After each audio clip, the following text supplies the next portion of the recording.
everybody, Keith. I'm a wine geek, and today I want to talk about chilling red wine. Ice cold. Chill. Yes, chilling red wine. There's nothing wrong with it. The general rule is you drink white wine cold and you drink red wine at room temperature. That rule is sort of so general that it's kind of wrong, because what we want to do is there are certain temperatures that are perfect for red and white wine. White wine is good at 40 to 55 degrees serving temperature Fahrenheit. Red wine between 55 and 65. You want a nice chill on your red wine when they bring it to the table, or when you bring it to your table, so that all the phenolics are kind of in this really nice little balance, and it starts to kind of warm up and open up, and everything kind of gradually comes into your palate and into your nose and helps you enjoy the wine a little bit more. But when it's warm outside and you're going to the park and it's going to be hot and the sun's going to be beating down, there's nothing wrong with putting a nice cool chill on your red wines to enjoy outside. Now, you can pretty much chill any wine you want. When you buy a bottle of wine, it's yours. You can do whatever you want with it. I wouldn't suggest putting ice in the wine, but I would suggest putting wine on ice. And what red wines do we put on ice? I mean, there's all kinds of red wines out there, all kinds of characters, all kinds of structures, and all blah blah blah blah. So I have some ideas of the way, or the wines that should be chilled. To really enjoy a chilled red wine, I would suggest wines with a very bright acidity.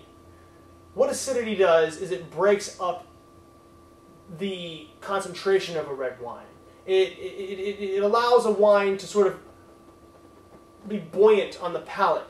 Pinot Noirs, Barberas, wines like this that are bright are perfect with a good chill on it. So I chose these 4 wines today to kind of talk about. Some grapes that I feel are good for this: Pinot Noir, Barbera, Gamay, and this wacky little wine called Corvina, which I'll talk about in a second. Pinot Noir is probably the first choice for anybody out there. If you're going to a wine shop and you need to get to the park soon, Pinot Noir is going to be readily available. So grab a Pinot Noir, throw it in the fridge for about 30 minutes or even overnight, and then when you take it out, just bring it to the park. It'll be nice and cold. The beauty of a Pinot Noir is it's very bright, soft, fruity white red wine. And when it's cold, all that vibrant acidity is not closed up. See, the less acidity you have in a wine, the more concentration is going on in the wine. Some of these phenolic compounds that make up a wine kind of like hold fast, and you kind of lose all the fruitiness and all the characteristics of a wine. But if you have a wine that's very chill, very bright, then you're going to be able to enjoy the aromas, enjoy the fruit of the wine, and it's going to be okay because it's just going to be slightly chilled. Pinot Noir is perfect for that. I have this Bourgogne here at the shop. It's unfiltered. It's a beautiful wine. It's a little pricey, but it is perfect for the park. Barbera. Barbera is pretty much the wine that they drink in Piedmont all the time. It's the food wine, it's the quaffing wine, it's the wine they drink after they drink dolcetto, it's the wine that they drink while they're waiting for the Nebbiolo to be done, the Barbarescos and the Barolos. And in Monferrato, which is this little town in Piedmont, Barberas tend to be lighter and earthier. This is a Barbera from Monferrato called Pais. The beauty of this wine is, just like the Pinot Noir, it's bright, it has a nice acidity, and a good fruitiness. But the thing about Barbera is it has a little more structure, a little more tannin. So it's going to be a little fuller, but when you put a nice chill on it, you're going to get the really nice earthy soil notes, and it's going to have a nice chill on it, and it's not going to be overwhelming. The next wine I want to talk about, the grape is called Gamay. Now, Gamay is famous for being chilled. The area of Beaujolais in France is where the grape Gamay is king. So, well, actually, in the history of France, this is the wine they drink cold, and they've been doing it for years. So this is sort of what everybody kind of did. Like, everyone's like, oh, well, they're doing it in Beaujolais, then let's do it here. Not really, but it's kind of a general statement, but still. They've been drinking cold Gamay for years. And if you get a chance and you're at a wine shop, ask for a Beaujolais or a Gamay. You can even do Beaujolais Nouveau, but it only comes out every once in a while. But if you really want to enjoy the true characteristics of a Gamay from the area of Beaujolais, get a Beaujolais that's not a Nouveau.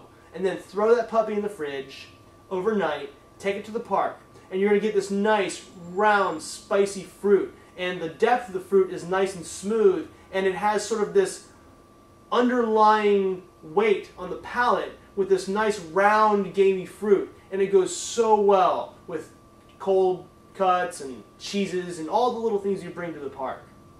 Now, the next wine I want to talk about is a wacky little wine. It's called Corvina, and that's what I'm drinking right now because Corvina is a really unique varietal. It comes from the Veneto, which is in the northeastern part of Italy.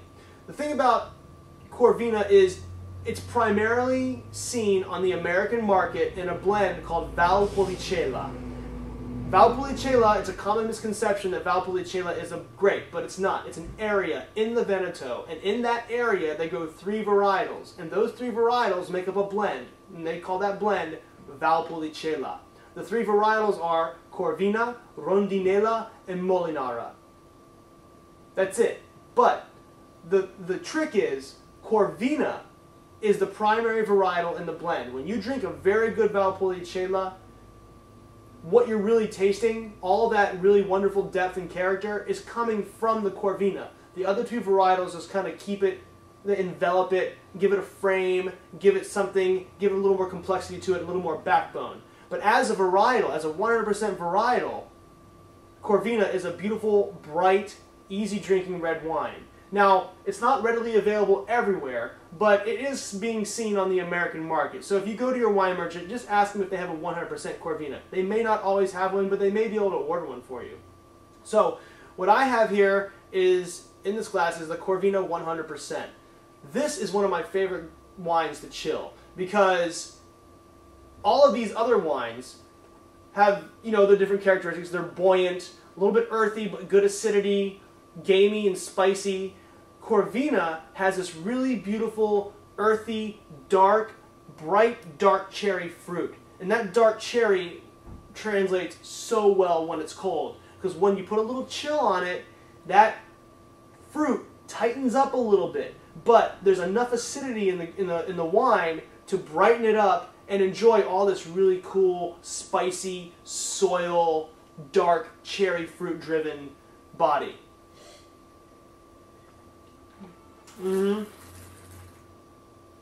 Oh, and it has really nice tannin structure, so it's going to go so well with cheese, because cheese is really good with wines with a nice amount of tannin on it.